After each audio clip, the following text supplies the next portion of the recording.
suit. Drink water. Don't drink and drive. Game over! Take it light. Okay. Now you're more fluent. Mackinac, he got three! Up, Bears. So this is really good right here. Absolutely. Let's do it. Good evening, Toronto Maple Leaf fans. Welcome back to another episode of Leafs Unfiltered for Wednesday, August 14th. Caroline is with me as always. How we doing? Big day today? Doing good, thank you. How are you doing? Excellent. Obviously, we're both pumped. I'm sure you are as well. We finally got some legit content. Press conference today, obviously with the appointment of Mr. Auston Matthews as the 26th captain in Maple Leafs history. So a lot to dissect there. Caroline, I know you got to see the press conference. What was your, 10,000 foot view of what happened or what you saw today? Well, I thought, when the news was announced, I thought this was a bit of a performative play. Like they were doing this to do something. And when I saw Matthews up there, he looked genuinely proud. He was very flattered. He seemed really excited.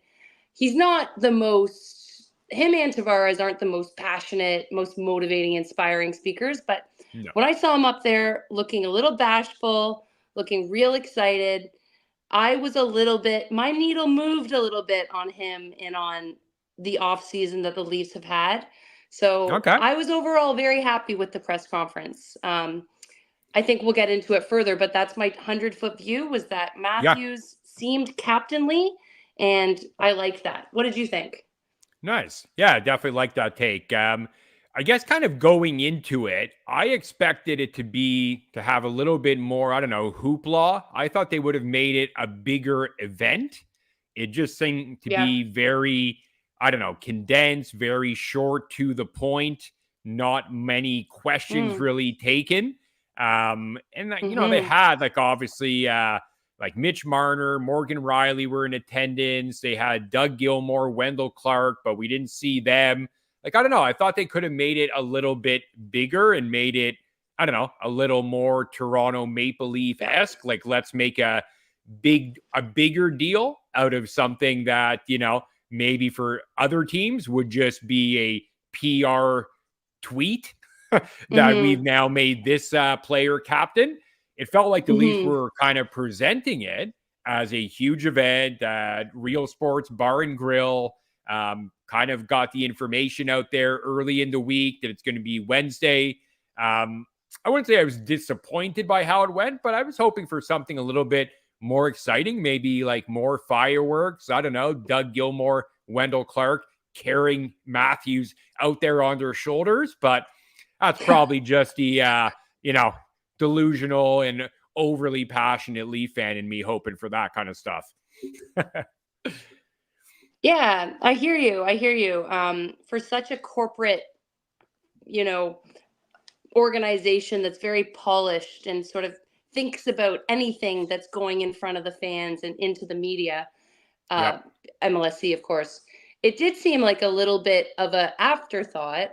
But I think what we should consider is that this is the dog day of summer. We are in dog days of summer. And a lot of the players, I think Willie is in Europe based on his Instagram content. I think, a lot of media people take this time off because really it is the slowest time in NHL news.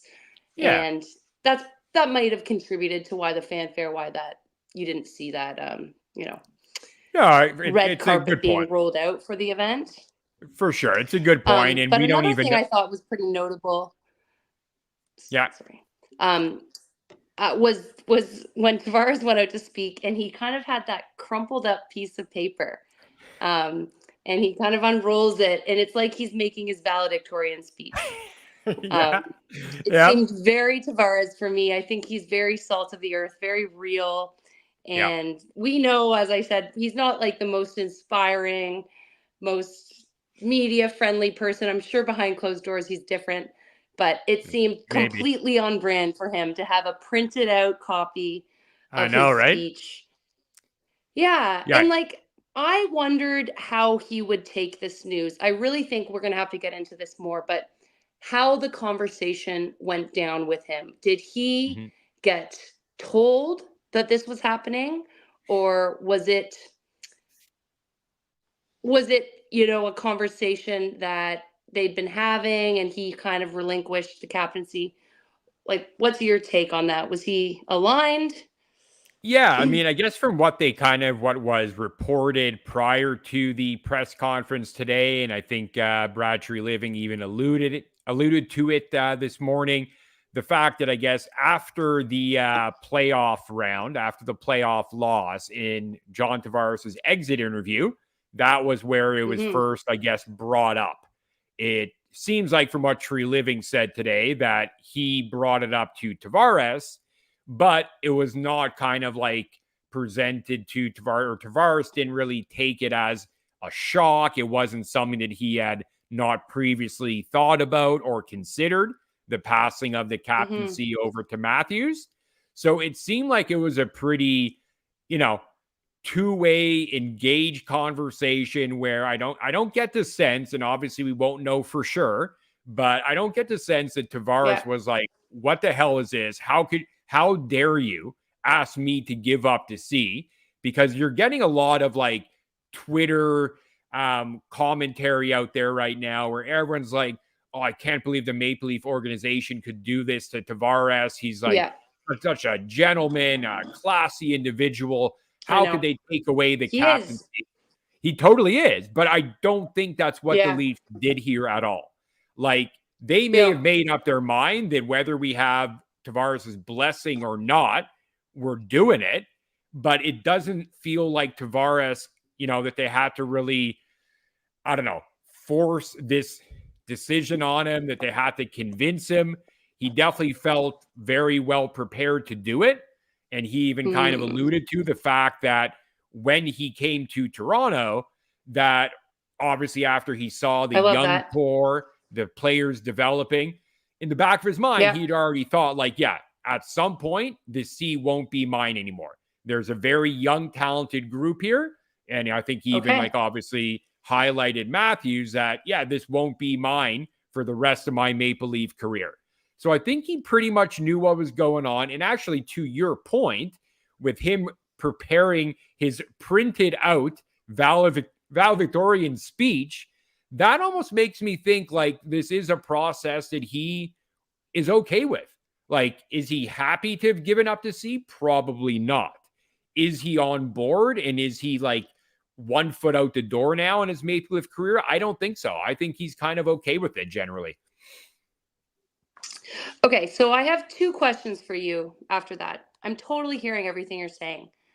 My first question is, why did they do it now? Hmm. If this was planned, if this was always coming this summer, why, to our earlier points, would they schedule it for these dog days of August where they can't have that hoopla that Leafs Nation would expect? And my Yep. second question is, what do we think this means for Tavares' future?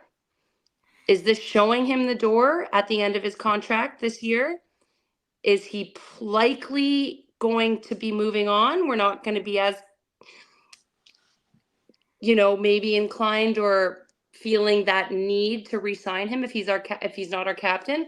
I think that they are hedging for the future. I think they are looking ahead, and this is a plan that they've put in motion now to make things easier down the line. Whether it's he doesn't get a big contract, he doesn't get the number that he wants, and it's easier to let him go without that C.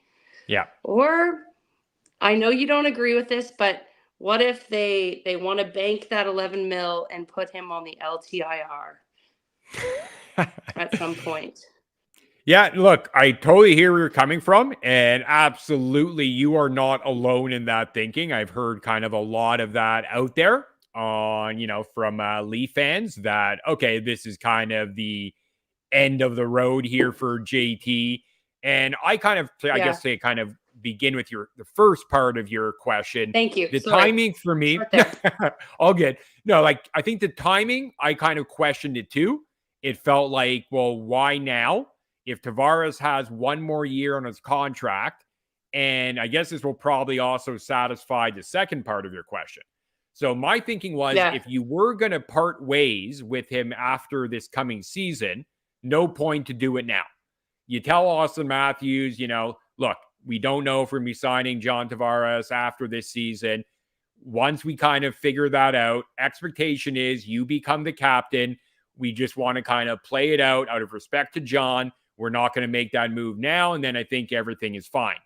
The fact that they did it today, with obviously Tavares having 1 year remaining on his contract, my belief, and obviously take this with a huge grain of salt, but my belief is they are not planning on moving on from him, and John Tavares doesn't want to leave. I think they I think they will get an extension done. Don't know what that looks like. I think it's definitely going to come at a discounted rate, but we just talked about the preparation Tavares had to obviously come prepared to have a speech, and it feels like he was pretty engaged. Like, it wasn't like every question he was asked, he was like, okay, guys, that's a question for Auston Matthews now. He's the captain now. Stop asking me this stuff. He was very engaged in the whole kind of Q&A. And I honestly think that he's as supportive of this passing of the torch that any player could be. Like, I get it. It's kind of like, for a hometown Toronto guy, this was probably dream come true for him and his family. It probably, when he was first told, or the first conversation happened about this captaincy change, he was probably a little bit emotional about it. He was like, okay, I wish it wasn't happening, but I get it. But I think from whenever he was first told that they were looking to do that to today, I think he's absolutely accepted it. I think he supports it. And I don't think this is the final year for Tavares. Yeah, I hear where you're coming from. I think Tavares has been used to being one of the second best players on every team he's ever been a part of his entire career. From the Oshawa Generals to the New York Islanders to the Toronto Maple Leafs. There's some, early days of his contract, he arguably was one of the better Maple Leafs players. And he now knows that he's not the strongest player. And I think he has realized what his new role is. He's taken it very gracefully.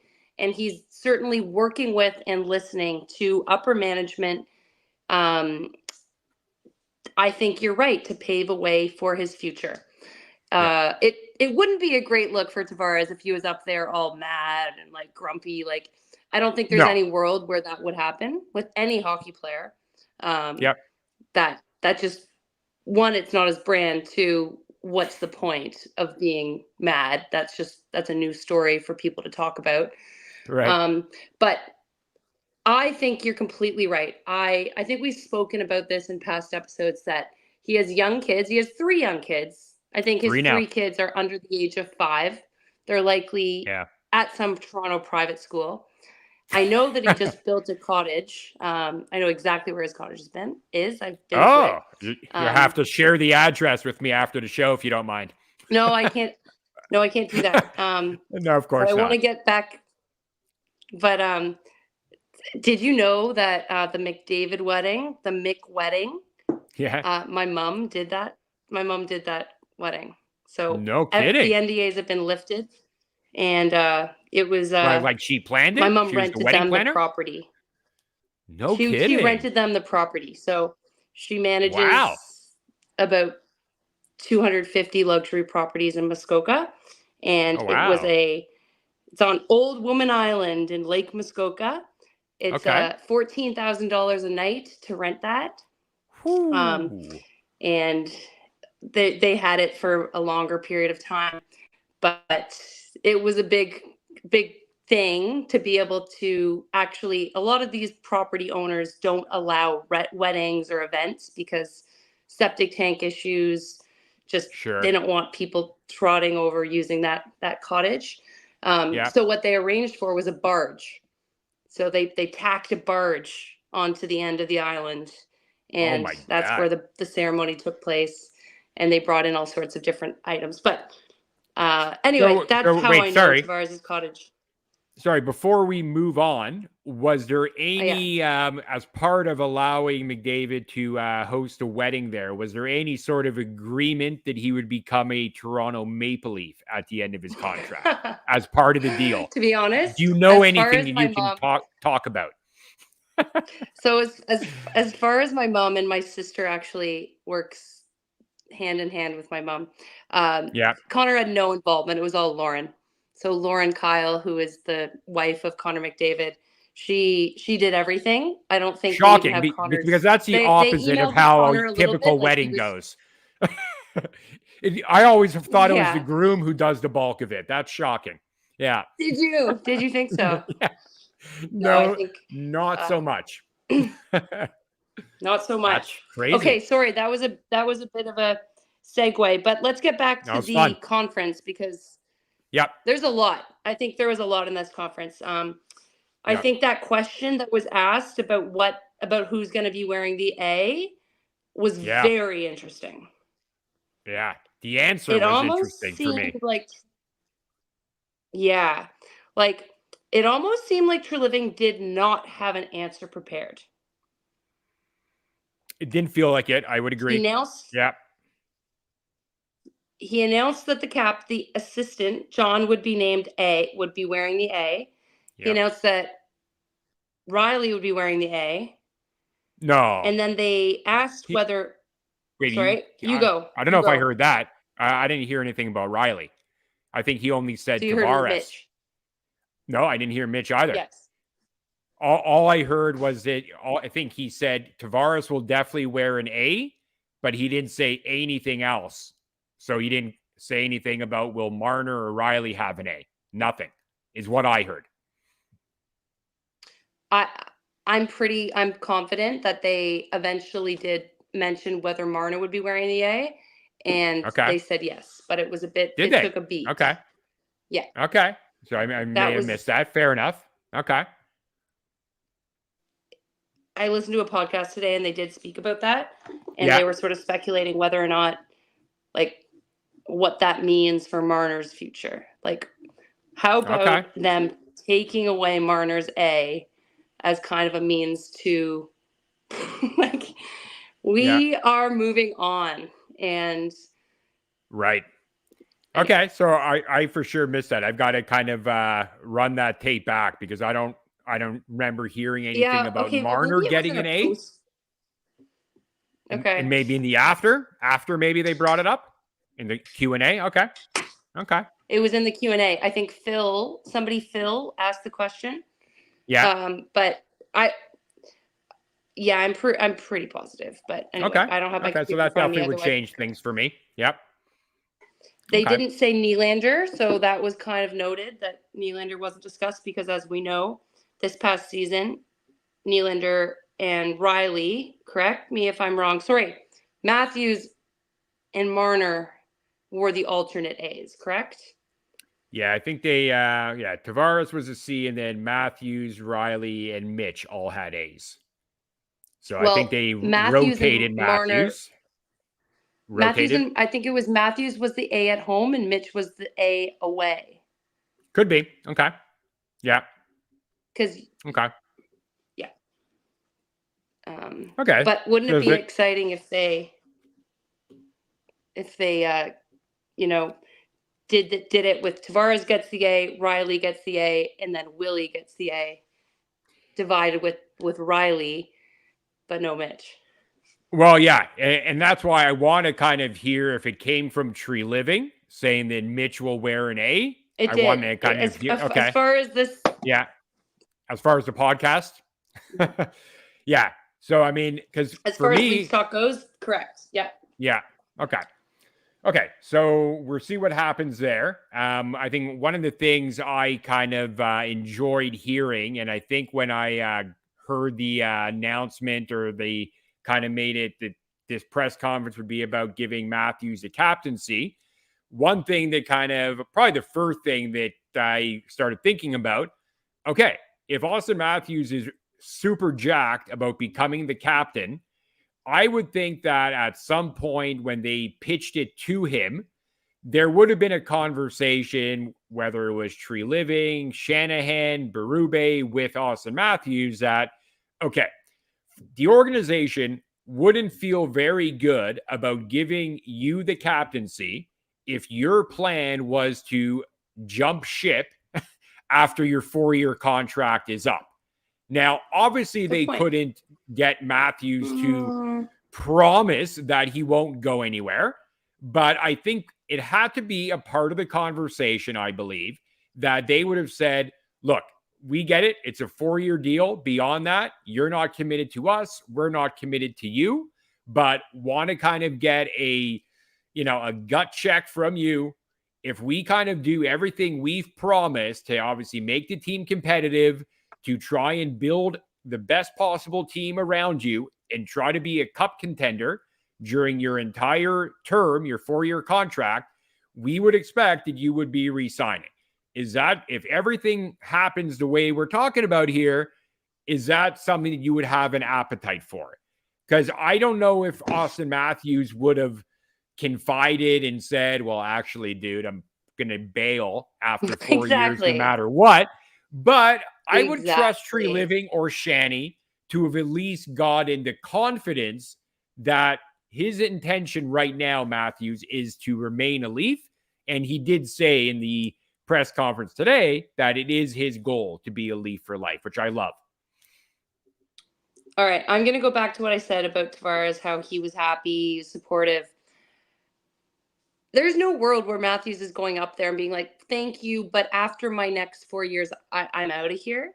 Like, no. This is just, we've seen so many hockey press conferences. This is what is standard operating protocol.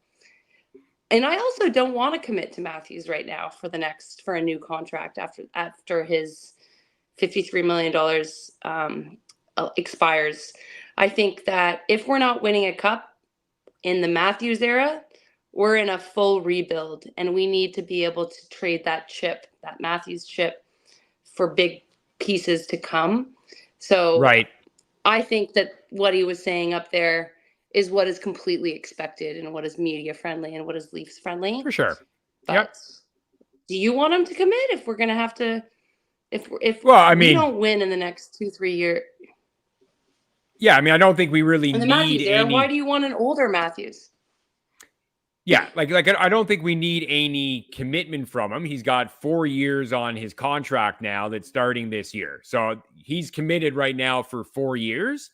I agree that, beyond that 4-year period, who knows what's happening with this Maple Leaf team in terms of who will still be around. Is Mitch Marner a part of it? Is Tavares a part of it? So we have no clue what the team is going to look like. But I've always maintained the current structure of the Maple Leaf organization, I don't think really will allow for them to really hit that rebuild button. And I don't think they really ever have to. If they move on from Auston Matthews, or if Matthews moves on from the Maple Leafs, they can find 13 mil of the next best thing, whether that's one player or a combination of 2 or 3 players. I don't think they're going to have to rebuild. I mean, obviously, if they haven't developed any young talent, if guys like Cowan, Nyes, Minton haven't really developed, if Joseph Woll proves not to be that guy in terms of a goaltender, I mean, they might have to take a step back. I just don't think they're going to start to cut bait with everyone and go into full tank mode. I just think like a lot of these bigger market teams, like the Rangers, and now we're even talking about teams like Tampa, Florida, Boston Bruins, Colorado. I don't know. I think they've got enough working for them in terms of their ability to recruit free agents that, they're never really going to be able to go full rebuild, or else it's going to be really painful because they're never drafting at the top of the draft, right? That makes it hard. Okay, I'll bite. Yep. So I think you're right. The Leafs have not had to rebuild in the last 20 years. Is it 20 years that we've made the playoffs consecutively? No. So they've made the playoffs 8 years in a row, but prior to drafting, which is the league leading. It is correct. Okay, so I think you're right. In a salary cap era, with a team, with a franchise like the Maple Leafs, that is a market the players want to play in, and you know, a place that people want to live, nice place to be. Yeah. I think you're right. We're advantaged by being in the salary cap era. But let's look at some of the last cup winning teams. They all had to go, with the exception of the Golden Knights. Sometimes you gotta rebuild or you gotta tank to Yep, get the chips that you need to for sure. win. Let's look Yep. at not the Panthers. I guess the Panthers never had that top draft pick, but certainly Edmonton, who's right up there with them. Yep. Colorado with McKinnon. Tampa. Tampa. Well, they didn't have a it's Stammer. Is that who you mean? Well, I'm even Stammer? talking like before Stamkos. Like obviously I they guess were bad for a while to yeah, get guys like St. Louis, LeCavalier, Hedman, Stamkos. for They had a sure, for real sure. bad run for a while. Yeah. But maybe this playoff mediocrity, but still making the playoffs is almost holding us back. I think that if we come to a point after Matthews, we're still not winning. We've got Willie on our books. I think it might be time for a tanky kind of stretch. But that's, Yeah. that's deep thinking. That's some Yeah, for sure. I mean, and I real contact. But yeah. it'd be No, interesting to study that. Go ahead. Yeah. To look into whether or not teams that have, I don't think there's a lot of teams that go blah, blah, blah, poof, like we're expecting the Leafs to. I think it's kind of No. more like a this. Yeah, I think that's typically the way it happens. And I think I think where I feel with the Leafs, it's a little bit different, is they did that. They did the full tank and they kind of, I guess you can't really call it hitting the jackpot because it hasn't really worked out for us. But in terms of the talent that they were able to acquire, they did hit the talent jackpot. So and they for did. me, yeah, like for me, I just don't know if you kind of want to kind of test that out. Like we've seen what the Ottawa Senators, we've seen what the Montreal Canadiens have tried to do with their rebuild, where they've had numerous top 5 picks, and we can add other teams like the Buffalo Sabres into there. There's a lot of these teams that did the full tank. They had the multiple top 5, top 10 picks, but they didn't make the right selection. So I don't know if for the Maple Leaf organization, they're willing to take that big of a step back. And you could argue, is it really that big of a step back going from playoff qualification to not making the playoffs, but maybe getting a good draft pick? Perhaps not. But I do think they would look at it as if Matthews is moving on, we could probably replace him with someone maybe not as good, probably not as good, but we will find someone who wants to play in Toronto. But anyways, it's probably, as you said, a deeper conversation that's probably taking a little bit off the current state and the current kind of topic at hand, but it's definitely a good conversation. I think the luxury the Leafs have, unlike teams like Ottawa, Sabres, I think we are always going to have a very steady fan base. We're going to have a lot of people watching, no matter performance or not. We're going to sell out that Scotiabank Arena. I think that if Matthews doesn't bring us a cup, it is time to find a new chip like Matthews that might, instead of picking at the roster for minimal gains, like we've been doing. Yeah, fair. That's all I want to say about that. Yeah, no, that's fair for sure. So I think kind of one of the other things I wanted to talk about, there wasn't a lot asked of him, but I found the question or the Q&A with Mitch Marner. He seemed to be in one of his typical moods where it was like, okay, I know what questions you're going to ask me. I've already prepared to reject answering any of them. And I'm paraphrasing here, but when he was asked about his situation and if he was if he wanted to commit to the Maple Leaf organization. He chose the path of opening his mouth and just saying, look, guys, I'm not here to talk about that. And then he said, but as I've said before, I love it here. I'm from here. I want to be a Maple Leaf. So I could be reading too much into that, but it did feel like that typical combative Mitch Marner who has still not come to grips with maybe his place on the team, the lack of love he gets from the media, from the fan base. And, I guess at this point I'm tripling down, I'm quadrupling down, but I still am not sold on the probability that Mitch Marner remains a Leaf post-trade deadline. It just felt a little bit uncomfortable. Like it just felt like Mitch Marner, not that he was bitter at the Matthews appointment. They're good friends, presumably, or from what we're told. So I'm sure he was happy for him.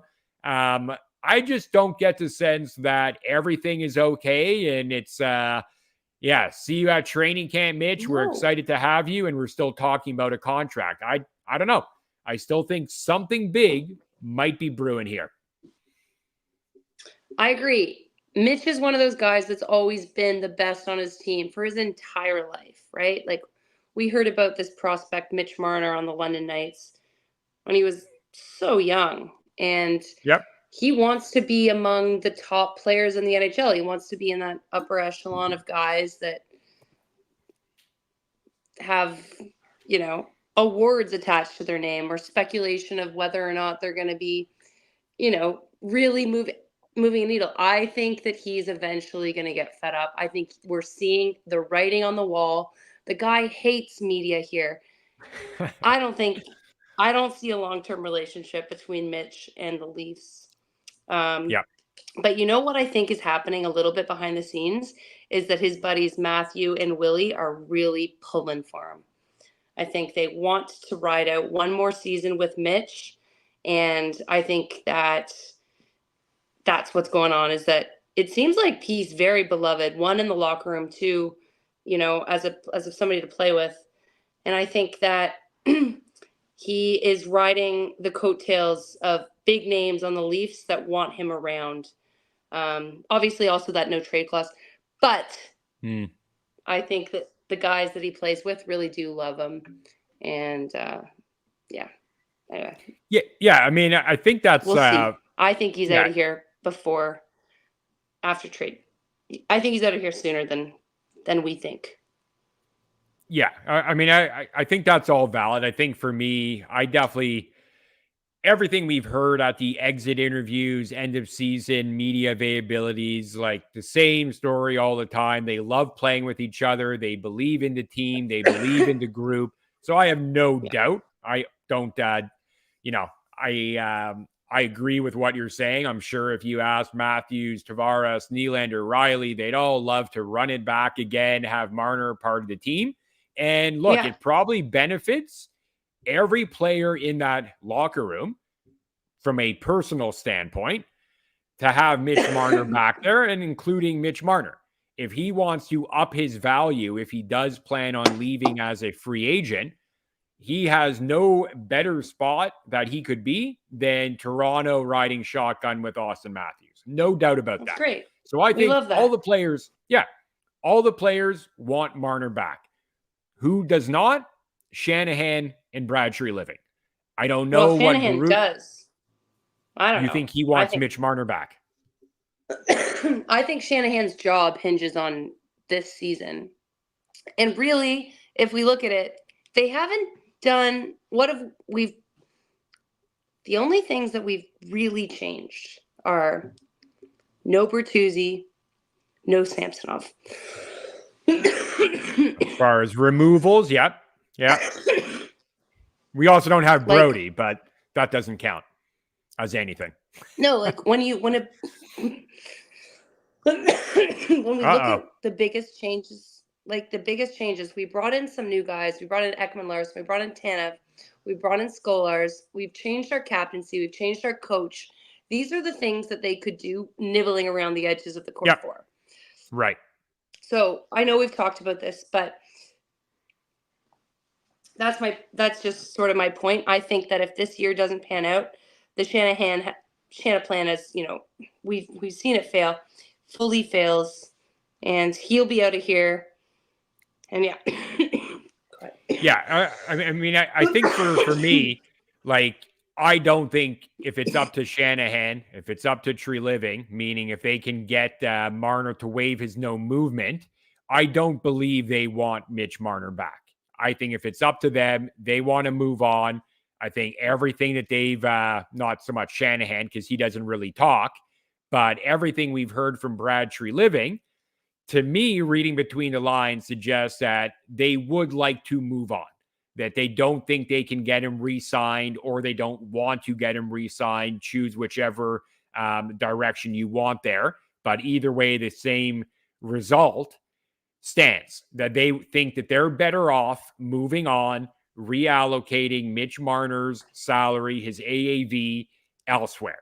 So I think if you're talking about Shanahan needing to save his ass, needing to save his job, I think right now, maybe finally, because obviously the first years of the Shanahan plan, he probably wouldn't have felt this way. But I truly believe that Shanahan, Tree Living, Keith Pelly all feel that this team needs to move on from Mitch Marner. Whether or not they can remains to be seen. But I don't think that there's been any expression from the Leafs management team that they want to continue the relationship with Mitch Marner. So I kind of look at it the other way, where I think that's why we're not seeing anything from the management team that tells us that, they want to get a deal done with Mitch Marner. We heard all the, the desired of process with Matthews, Nylander. They wanted to get those deals figured out. They said as much. Marner, they haven't. So I still think they would like to do something. Remains to be seen if they can. Yeah. I'm really excited to see what they can do this year with this sort of improved squad. I'll give them that they've tried. They've done some things, but it's still pecking at the core issues. Yeah. And I can't wait. I can't wait to see how we look out there in October. But I don't know that we've done enough, and I don't know that. Let's move on. I'm so negative. I'm just come on. We had a great day today. You're 26 good. You're captain very appointed. Good, you're very optimistic. Well, you believe in the team a lot more than me. No, I'm not sitting here saying they've done enough to win a cup. What I do like is that they improved the blue line. They got depth in the net, and I think that was a big part of why we've had these early exits. So I feel we're better suited for a deep playoff run, but I absolutely don't think that this group has enough. I still definitely think they need to pivot away from the core. So I'm not that much more on board with how this team will perform, but and I might be one of the only Leaf fans who feel this way, because I think a lot are kind of describing, I guess, where the Leafs are in terms of the NHL pecking order, exactly how you are, where it's it kind of looks the same. You brought in a new coach, you got a new captain, you got an old defenseman. It doesn't feel like a backup goalie. It doesn't feel like this is enough. It's not a needle moving off season. But where I'm saying I'm maybe feeling a little bit different and maybe more optimistic is I also feel August 14th is not the be all and end all for a team to show that they're a Stanley Cup contender. You're so funny. You hope so much that things are going to happen before the end of this off season. I am not sharing that sentiment. No, I know you're not. I think they're spoon feeding us it's okay. These little hits of, endorphins for Leafs fans. Here, have this. But we're not going to do anything big. Okay. There's no way Mitch is gone. No way. No way now. Okay. Not before the start of the season. I mean, the No. majority of Why would fans, he the be a majority, part of the press conference today? I mean, it could be just a Why would we PR thing. antagonize him so much? He wouldn't Why would he want to live through this? He would want to just well, be gone. well, look, I mean, His the name way, is getting dragged through every hockey media outlet all summer. It's no, I mean, look, degrading his brand and his value. sure. But I mean, the way I see it with the Mitch Marner thing is I don't think the Leafs are telling Mitch Marner everything that they're discussing with other teams. So Mitch Marner might be kind of thinking like, okay, they haven't presented me with a trade option. So I guess I am going to be in training camp with the Maple Leafs and everything is fine. If the Maple Leafs are handling it the right way, I'm thinking they're having their conversations, Tree Living is, with other teams to find out, okay, would you be interested in trading for Mitch Marner? Okay, you are. You think you could get a extension done with him, or you would want to. Okay, once they get those boxes checked, then it's like, okay, let's talk about players or assets that we could possibly put together in a trade. And only if all those boxes are checked for Tree Living, would he go to Mitch Marner and or his agent and say, hey, Mitch, we finally have a trade that we like. What do you think? I don't think Mitch Marner is being told every day, hey, Mitch, we had a conversation with Columbus and they said no. Yes. Yeah. Oh, sorry. I don't think you're thinking about this realistically. I think that what would happen at this point with Mitch's knowledge and, from relationships with the upper management of the Leafs, he would be like, I want out. I want out. I want to go. Mm-hmm. And he'd say, I'd go to these 10 teams. And they'd say, thank you, Mitch. We're going to work on it. I don't think it's this slow burn where there's this management and there's Mitch. Like, you're thinking of it as this very bureaucratic organization, very bureaucratic process. I don't think there's that many degrees of separation between management and Mitch anymore. I think that if Mitch wanted out, he would tell them. He would want the summer to get organized in his new place. I don't think it's going to be like a glass house that's here, like, they're like the Capitol and the Hunger Games, like, oh, we're going to bring Mitch to here. No, I think it's fully on Mitch. If he wants out, he goes to them. He's like, I'd go to LA, I'd go to New York, I'd go to wherever. Maybe I'm thinking wrong. I think I'm thinking too, like, bare bones or whatever, but I think that Mitch has said no. I think that if Mitch had said yes, things would be different. But I don't think that these two entities operate so differently. I don't think Mitch is like hiding and whispering to his dad and his agent, and then the Leafs are like whispering to these teams. I think it's more of a discussion at this point, with Mitch holding the power. Sure, but I guess I see it as being. Tell me what you think. I guess I see it as being more fluid, right? Like, I see it as maybe earlier in the offseason, the Leafs kind of maybe had a discussion with Mitch Marner on possible teams he would waive his no movement clause for. Perhaps at that time he said, there are no teams. I am not waiving for anybody. I don't think that happened. I feel pretty confident Mitch Marner has given the Maple Leafs at least a couple of teams. And from that point, I think Tree Living has said, okay. They couldn't do it? You think they couldn't do it with the teams that were given? No. I think it's still the early parts, not early parts of the summer, but it is still the summer. And I don't think you're going to have an NHL GM give you their best offer on Mitch Marner if they know they're one of only two teams that Mitch Marner will go to.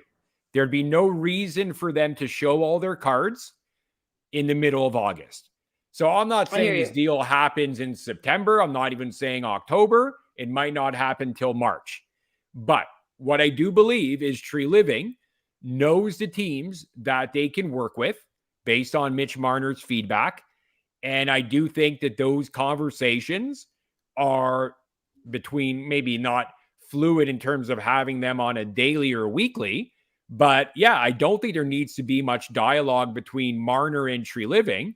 So from Marner's standpoint, and I guess why he somewhat showed up today with a smile on his face is because he probably doesn't think anything is imminent, because it probably isn't. Tree Living will let him know when he's got something that the team likes, and then her present it to Mitch Marner. Like, there has been reports that process already happened with the team, that they got a deal that they liked. They asked Mitch Marner about would he consider waiving for that team, and apparently he said no. So that's why I think it's a little bit more fluid, that it's not this definitive thing where, yeah, they needed to know by August 14th if they were going to make a Mitch Marner trade. I think it could come up whenever a team decides that, oh, look, you know what? I don't like the look of our team. We've gone through a couple weeks of training camp. I think we really need to make a big splash here. So I think there could still be something happening. Yeah.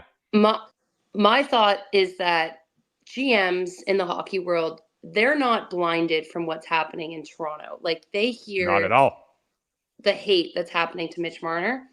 Right. Even if Mitch Marner didn't say, yeah, I would go to New Jersey, to Anaheim, I'm not saying he would. Those GMs are going to approach Brad potentially with offers. There's going to be talks happening about Mitch Marner. Teams are going to internalize this Toronto drama, see if he could fit in. Like, I'm sure teams are unsolicitedly coming to Brad saying, hey, like, we got, for sure. Yep. And it's boiling down to Mitch Marner at this point. Like, to your point, we want him out. Sorry. It seems as though the team is moving on from him in a different direction. Yeah. If we had, and I think there's been discussions and offers and stuff, I think it's getting turned down by Mitch or his agent. Like, I don't think that it's this like hush hush, like it's going to Mitch. It's like all to Mitch. And then I'm sure Brad's fielded a lot of conversations about Mitch. Yeah. And potentially he's brought those to Mitch's agent. My overall point here being, I don't really know, but I think that probably nothing's going to happen, because anything that would have happened has been run by Mitch already. And I don't think that we're giving us enough credit to GMs around the league that are hearing all this crap out of Toronto about him. I don't. But to your point, you don't want to be the second GM to make an offer. You don't want to be like, anyway. Well, you don't want to negotiate against yourself, right? So if the Las Vegas GM, Brad McCrimmon, if he believes, what? Yeah. Yeah. What do you mean? I would want to negotiate against myself. I wouldn't want to negotiate against a number of different teams. No, because if Vegas is the only team that Mitch Marner wants to go to, and Vegas believes that, they have, their intel says that, I don't think Mitch Marner is waiving for any other team but us. Why would Vegas present Brad Tree Living with a better offer than they already have right now? They'll probably say to Tree Living, look, here's our offer. We want to get a deal done with Mitch. We know he wants to come here, but we also know you're not getting too many other offers because of Mitch Marner's limited desire of locations to go. So that's why I'm saying you don't bid against yourself if you're the only team. Okay. You don't say, like, you say, hey, you want to get a Mitch Marner trade done? We're your only option. Take it or leave it, right? That's how I see it. Do you think if a GM of, call it, I don't know, a team you wouldn't go to, the Canucks, let's say, if the Canucks approached Brad and Brad said no, Mitch said no, Brad said no, would that get out to other GMs? Who knows? I mean, potentially it could, but I think there's a GM code. I think there's enough of a GM code that if you're having, yeah. I mean, I'm not saying nothing ever gets talked about. There's obviously some GMs that are probably have closer relationships, but I mean, we even heard about the Kyle Dubas when him and Kyle Davidson were talking trade with the Blackhawks, and it got leaked about Kyle what Davidson. the Leafs were funny. offering. Like that GM is of the Blackhawks, Kyle Davidson. Yes. Yeah, like Kyle Dubas was very upset about that because that goes against the code. If you're having conversations with a GM about a trade, you don't necessarily call up a different GM and say, hey, here's what the Leafs are offering me. And that's what Dubas was upset about. So I think if you're the Vegas GM and you're having discussions with Brad Treliving, you're not really doing yourself much favor by saying, hey, LA, here's what we're offering for Mitch Marner. Why don't you up the offer so you get him, right? You're not going to do that. There's no motivation to really talk about that. No, but you might lower the offer if you know that the Canucks offer was rescinded and the Leafs organization wants to get rid of Mitch. For sure. I love the way I think you're giving so much credit to the GMs and like the formality of things, which I love. And I want to believe the league is this way. But as somebody that's on social media and like, if I got a whiff of a conversation between the Canucks and the Leafs, I would be tweeting it. And then I would be just a random social media person. But if it's out there, it's out there. And it could get latched onto. Like, I think that any call that's made is made and it's out there. Anyway, I don't know. I really want a Netflix series on trade deadline and like seeing these GMs on their phone, making these calls, like that to me would be so interesting. Oh, for sure. That would be awesome theater. Absolutely. Yeah. I mean, I think we can probably kind of close the loop on the Marner thing. I mean, I get where you're coming from. Okay. And all I'm kind of saying is basically, I don't think this book is closed because it is August 14th. So I think there still is potential for something to happen.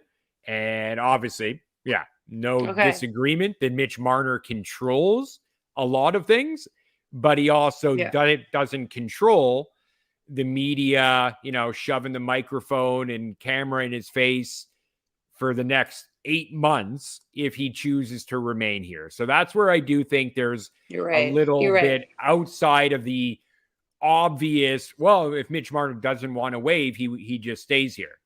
Well, but I don't think that's all Mitch Marner and his camp are thinking right now. They're probably like, well, okay, is this really what's in your best interest to remain a Leaf, knowing that the organization has no intention to re-sign you, knowing that the media, as they've tried to do at your charity event, as they tried to do at Auston Matthews' captaincy appointment, will only ramp up the pressure and the level of questions toward you. Yeah. Do you want that from September through? He's going to get it, no matter if he wants it or let's say June. It's going to be difficult for him. So that's kind of just where I'm coming from. Maybe Mitch Marner will kind of say, hey, you know what, Brad? Here's a 15 that I'm willing to go to. Because you know what? This isn't going to be fun for me anymore. And I will, at that, I will digress. And he's got an ego. We know he's got an ego. Big time. Which is not getting stoked right now. So no. The one of the other things I wanted to hit on our buddy Yanni Hakanpää. So it was a very quickly shot down question on update on Hakanpää. Treliving said no, we're addressed that. I think I'm paraphrasing. I think he said we're addressed that shortly, but today is not the day to have those conversations. So to me, I don't know. Like this feels like the dude isn't coming here. Like no, if all you were waiting for was a damn physical to be done in training camp, you probably could have just said that. You know what? Like we're waiting on a medical report. We're expecting a physical in September. You not wanting to answer the question at all, that tells me it's done. And you're just not prepared for the PR nightmare yet. Such typical Leafs talk, eh? Oh yeah, we're just gonna hold. It's not the right moment. Right. Like, so you don't have anything? Yeah. Yeah, you don't have anything you're willing to share. But I kind of think it's cooked. Like, I don't think Hakanpää as a Leaf is something that we should expect to see. But, yeah. So If anyway, you told me that a yeah. month ago, I would have been shocked that it Yeah. was cooked. The fact, Same. I would have been very surprised. But the silence, the deafening silence out of the Leafs camp, the fact that Hakanpää has been seen in Finland in different Dallas Stars jerseys, it's Yep. very bizarre. It's very Very weird. bizarre. Yeah, I hope the guy's okay. Like, I hope he'll be able to get an NHL contract. Yeah, Maybe he might at have some point he in might his have to career. take the year off or something. Like perhaps Yeah. he was under the impression that he was good to go when he signed the contract, and the Leafs felt Yeah, that he'd maybe. be good to go, and maybe something post operation convinced him and convinced the doctors that actually no, he's not. So I guess we'll see where that goes.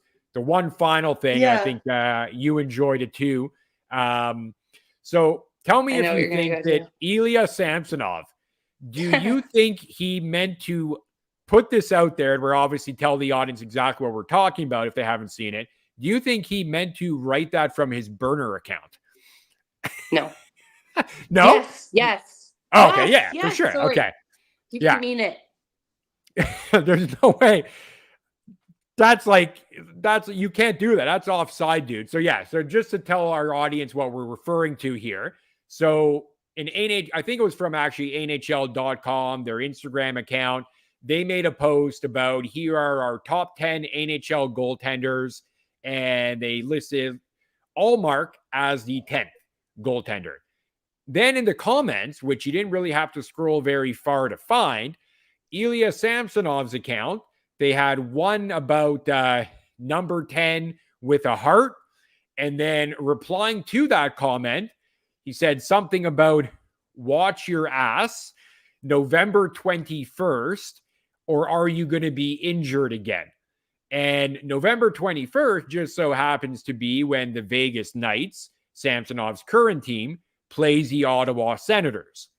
So, and I guess the other context the other context here is Allmark on a podcast brought up that he was surprised that Samsonov was playing as many games as he did in the series against Boston because Wall seemed to be the goaltender who presented more difficulty for the Bruins. So little bit of a wild thing here. Like I found that seriously, Samsonov, that's ballsy. That's pretty wild stuff, eh? Well, Josh, I don't know if you've ever had this thought, but you have a Leafs account with 30,000 followers. There is not quite there yet, but yeah. There is guaranteed to be NHLers all over your page. Leafs players all over your page. They want to know what people are talking about. You are one of the leaders in the Leafs culture on social media. Have you? I think you're giving me too much credit, but well, I just genuinely appreciate the love, though. Yeah.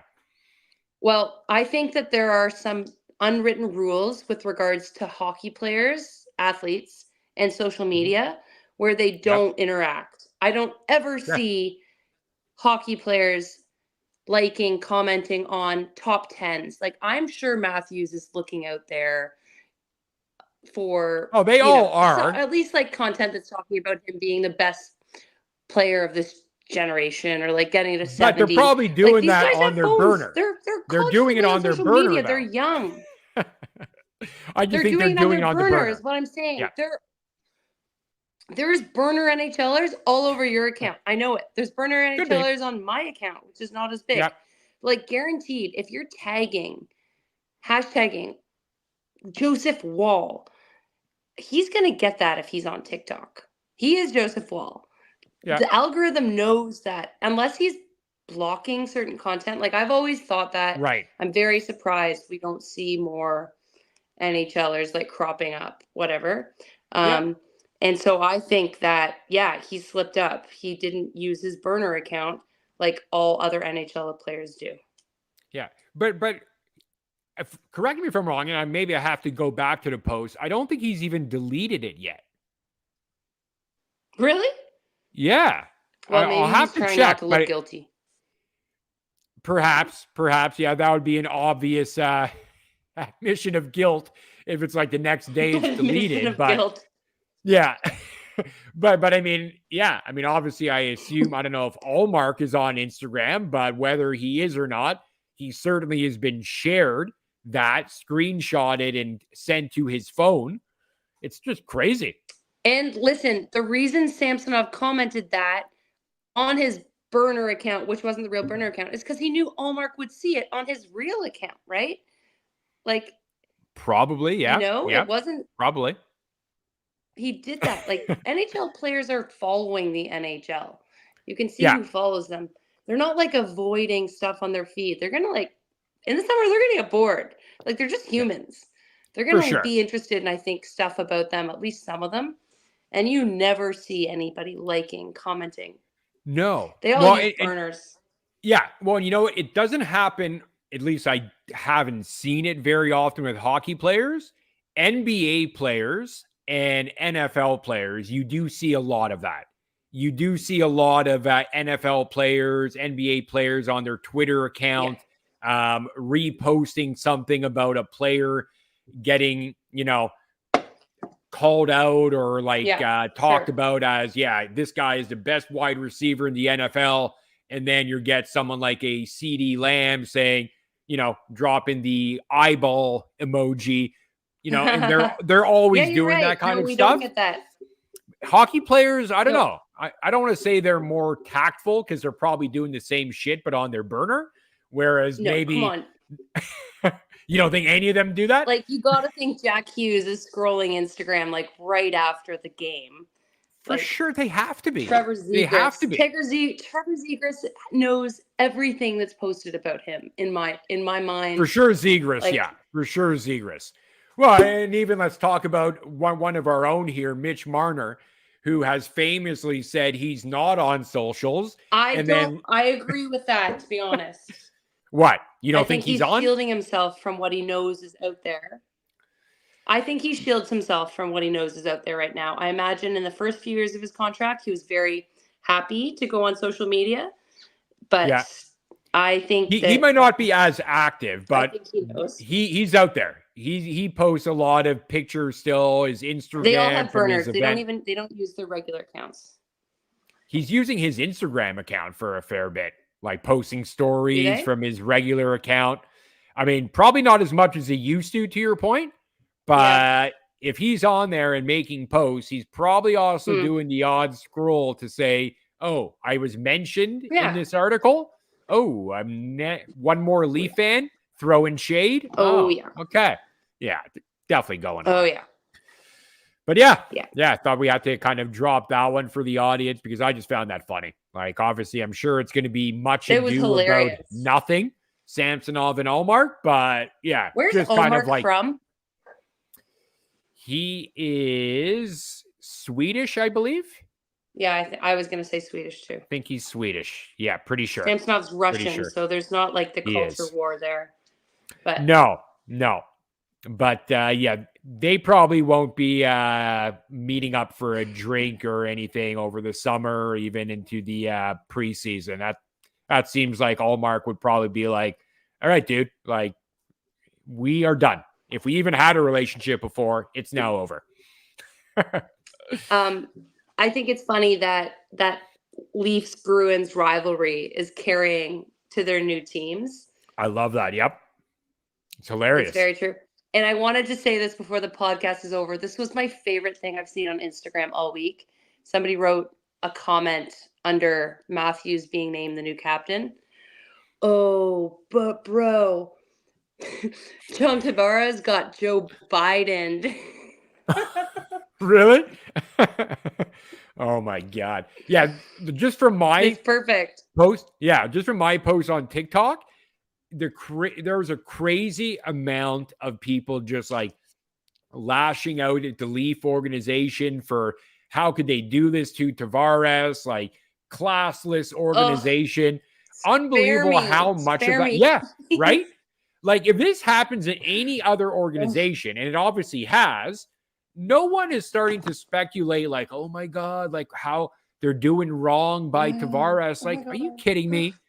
Guys, like such a fairy tale world that such a fairy tale world that some fans live in that like, do you really think they like totally caught Tavares off guard? Do you really think you think Tavares No. is like in his Toronto Maple Leafs No. pajamas crying himself to No. sleep every night now? He's okay. Don't No. worry about him, guys. He's good. No. He's fine. Totally. Too funny though. Yeah. I got the same feedback on a post that I made. These guys are defending Tavares so staunchly, and I'm like, you're right. No. You're right. We shouldn't make any changes. We constantly win cups. Too many cups here. No. We can't change anything. We're doing so well. Right. And that's my mic drop, and they don't comment back. Yeah. Yeah. Um, and it's and I the think they typical did. kind of, and it's not Like, they're- it's not even coming from only Leaf fans, but it's a typical every decision the Leafs made has to be the wrong one, which I get it. There's some historical significance to that being kind of factual, but if we're talking about current and future decisions, it's not always going to be the wrong choice they made. So you had like so many like non-Leaf fans while Sheldon Keefe was here and while everyone was buying a Mitch Marner jersey, talk about how bad Marner is. I have two Mitch Marner jerseys. I apologize. Sorry. And about how Sheldon Keefe is a terrible coach. And then when Keefe gets fired and people start saying, okay, good, we need to move on to Berube. Or now Leaf fans are saying, well, we need to move on from Marner. Then you get all these people coming back out, crawling from under the rock and saying, I can't believe the Leafs fired Keefe. He was the best thing that ever happened to them. Oh, they want to trade Marner now. If they trade Marner, he's going to win a cup the next season. Oh, It's I'm just so over funny. these people. Just so funny how fans kind of like totally like shift the narrative as soon as it becomes convenient to do so. And that's my mic drop. I think that the best thing we can do is stand on our laurels and look at our record. Look at our playoff record, and just that's all we need to say. When people say we shouldn't have made this move, we shouldn't have traded this play. Like, come on. Yeah. We're Why winning so try many and cups improve? is what I always say to people that fight back. Why try something different, right? If it's not working, keep doing it. Yeah, I'm like, you're right. Makes It's sense. totally working. Yeah, we're winning too much. You're right. We shouldn't have done anything. Too much Idiots. wins. Awesome. Well, that was a great note to end on. Appreciate everyone for joining. Yeah, for sure was. So drop us a comment if there's anything either you liked or did not like, any feedback for us. We'd love to hear from you. And as always, Leafs Unfiltered comes to you every Wednesday night at 9 p.m. So thanks, Caroline, for a fun show. I know you've got some a little dinner party to take care of. So enjoy that. Pig themed dinner party. That's why I'm in all pink. Oh, I didn't even notice that when you told party. me where you're going. Okay. Yeah. Yeah. Well, enjoy that. Good talking to you, and we will do this again soon. Have a good one, everybody. Sounds great. Enjoy Hope you have your a great evening. week, Josh, and thanks everybody for being here. Take care.